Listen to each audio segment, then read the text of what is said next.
দুনিয়ার টেনশন এবং পরকালের টেনশন সব দূর হয়ে যাবে যদি কেউ বেশি বেশি দরুদ পাঠ করে।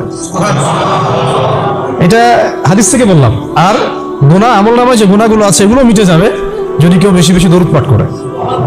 একজন সাহাবী রাসূল সাল্লাল্লাহু আলাইহি ওয়াসাল্লামকে বলেছিলেন, ইয়া রাসূলুল্লাহ, আমি আমার দোয়ার মধ্যে কতটুকু দরুদ পড়ব? আমি কি 4 ভাগের 1 ভাগ দরুদ পড়ব?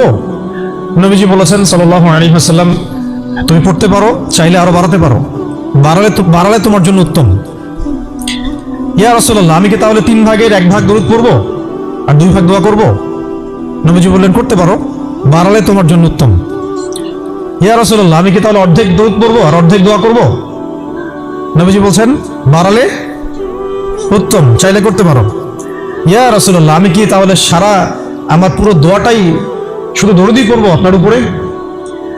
তখন নবী সাল্লাল্লাহু আলাইহি ওয়াসাল্লাম বলেন, যদি তুমি এটা করতে পারো তাহলে তোমার কোনো গুনাহও থাকবে না, কোনো দুশ্চিন্তাও থাকবে না।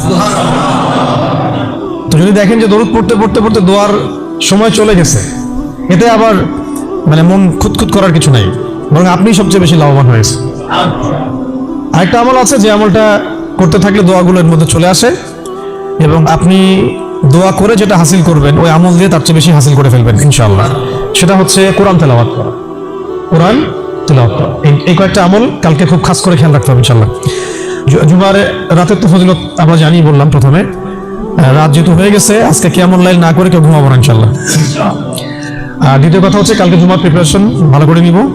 প্রিপারেশন কয়েকটা বললাম। সকাল সকাল মসজিদে আসতে হবে। জুমার খতিব আরবি খুতবা শুরু করবেন, তারপরে ঢুকবেন না, বয়ান শুরু হওয়ার আগেই মসজিদে আসতে হবে ইনশাআল্লাহ। মানুষের সমস্যা থাকতে পারে, ওজর থাকতে পারে, এটা আলাদা বিষয়। এটা হলো প্রথম কথা। সকাল সকাল মসজিদে আসা, গোসল করা, ফরজ গোসলের মতো গোসল করা, তারপরে হচ্ছে উত্তম কাপড় পরিধান করা। উত্তম কাপড় বলতে আমার সবচেয়ে সেরা কাপড়টা। আর আমরা মসজিদে আসি কিন্তু অনেকেই একেবারেই রাফ একটা কাপড় পরে আসি, এটা উচিত হয় না।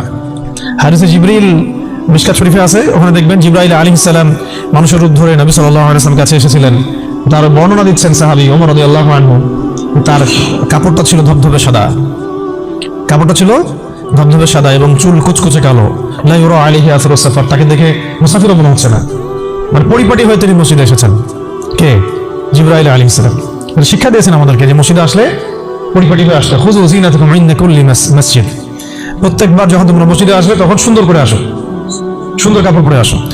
তাহলে সকাল সকাল মসজিদে আসা, হিসাব করেন কয়টা বলতেছে। 1, সকাল সকাল মসজিদে আসা, ফরজ গোসলের মতো গোসল করা। 3, কি বললাম, আতর খুশবু ব্যবহার করা, উত্তম কাপড় পরিধান করা।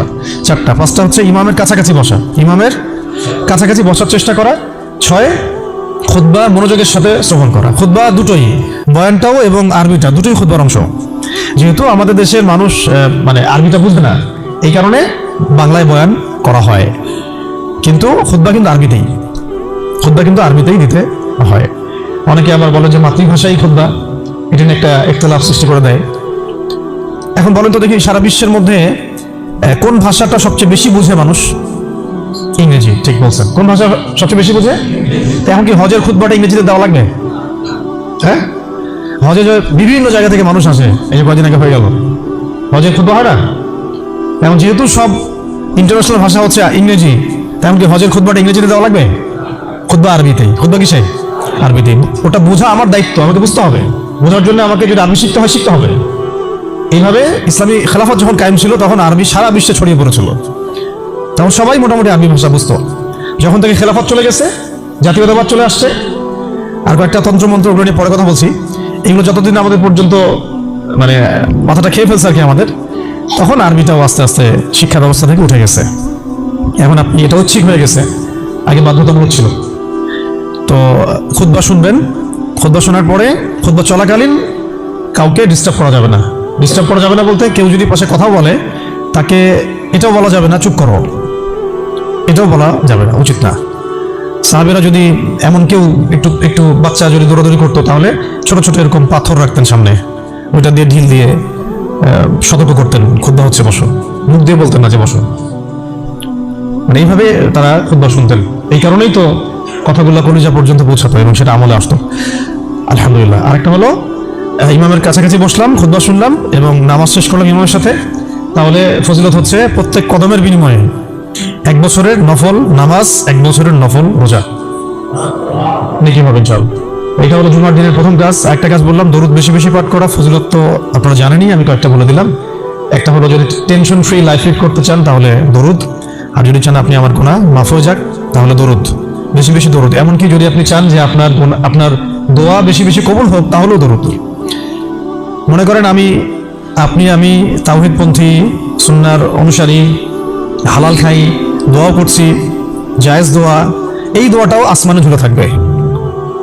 এই দোয়াটা কোথায় ঝুলে থাকবে? আসমানে ঝুলে থাকবে। এটা রবের কবুলিয়াত পাওয়ার জন্য যে মাধ্যম সেটা হলো দরুদ। দরুদ পড়বেন, এটা উঠে যাবে ইনশাআল্লাহ। যেই নবীর এত বড় শান, এত বড় মর্যাদা, সেই নবীকে আজকে বাংলাদেশের মাটিতে কিভাবে কটূক্তি করা হচ্ছে খেয়াল করছেন? এগুলো নিয়ে কথা বলা হয়। দেখা যায় রাষ্ট্র তো এখন আসলে ইসলামিক রাষ্ট্র আর নাই। ওইটা তো একসময় ছিল ইসলামী খেলাফা, এখন চলতেছে সব আমেরিকান প্রেসক্রিপশনে আর কি। কেউ চালায় ভারতের প্রেসক্রিপশনে, কেউ চালায় আমেরিকার প্রেসক্রিপশনে, কেউ চালায় পশ্চিমাদের প্রেসক্রিপশনে। রাসূল সাল্লাল্লাহু আলাইহি ওয়াসাল্লামের সিরাত অনুযায়ী কেউ রাষ্ট্র চালায় না। তো সিরাত অনুযায়ী রাষ্ট্র চালালে এরকম সাতেমদেরকে ধরে কল্লা নামায় দেওয়া লাগতো। এখন দ্বিধা আসছে, দেখেন যেখানে সেখানে বাক স্বাধীনতার নামে যেই নবীর উপর দরুদ না পড়লে আপনার দোয়া পর্যন্ত কবুল হবে না, সেই নবীকে কিভাবে গালিগালাজ করা হচ্ছে। নাউযুবিল্লাহি মিন যালিক। কি করবেন? প্রতিবাদ করতে গেলে আমরা দেখলাম যে মামলা করা হলো, মামলার পরে সেই আইনের ধারাটাই বাতিল করে দেওয়া হলো। আইনের ওই ধারাই বাতিল করে দেওয়া হলো। কি আইন! নিজের স্বার্থে যখন তখন করাও যায়, আবার বাতিলও করা যায়। এই জন্যই তো আমরা বলি মানব রচিত আইনগুলো হচ্ছে তাগুত। মানব রচিত আইনগুলো কি? তাগুত মানে কি? তাগুত মানে শয়তান। তাগুত মানে কি?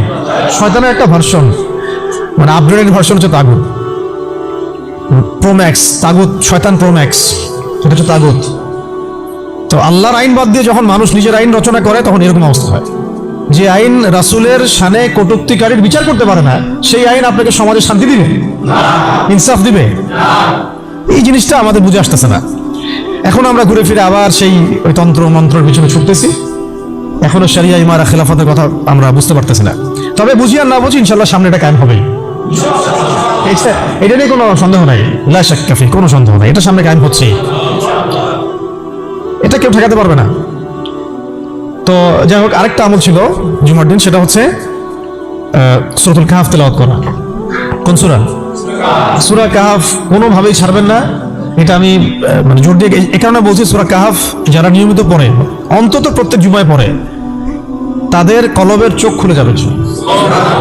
কলবের চোখ না খুললে আপনি বাস্তবতা বুঝতে পারবেন না। কোনটা হক, কোনটা বাতিল, কোনটা ন্যায়, কোনটা অন্যায়, কোনটা সহি, কোনটা গলত, ঠিক আছে? কোনটা ন্যায়, কোনটা অন্যায়, কোনটা জুলুম, কোনটা ঈমান, কোনটা কুফর, এই যে পার্থক্য, তাওহীদ শিরক, আসলে এই সত্য কোনটা, মিথ্যা কোনটা, এই যে গলত ধাঁধা এখন চলতেছে সারা বিশ্ব জুড়ে, এইটা আপনি ভিতরের চোখ ছাড়া দেখতে পারবেন না। বাইরের চোখ দিয়ে দেখলে অনেক কিছুই অনেক রকম মনে হবে, কিন্তু আসলে বাস্তবতা এমন না। বাইরের চোখ দিয়ে দেখলে অনেক কিছুই মনে হবে খুব ভালো, আসলে ওটার ভিতরে কুফরি আছে। বাইরের চোখ দিয়ে দেখলে মনে হবে খুব সুন্দর, আসলে ওর মধ্যে শিরক আছে। এই যে অন্তর্দৃষ্টি, আমরা একটা কথা বলি, হিকমা আল বাসীরা, প্রজ্ঞা, বাংলা ভাষায় বলে কি প্রজ্ঞা, দূরদর্শিতা, বাংলা ভাষায় বলে দূরদর্শিতা, এটা হাসিল হবে সূরা কাহফ তেলাওয়াত করলে। আর শেষ জামানায় এই দূরদর্শিতার দরকার এত বেশি, এই আমলগুলো জুমার দিন ছাড়া ঠিক হবে না কোনোভাবেই। তো প্রতি সপ্তাহে আমলগুলো জারি থাকবে ইনশাআল্লাহ। আল্লাহ পাক সবাইকে করার তৌফিক দান করেন।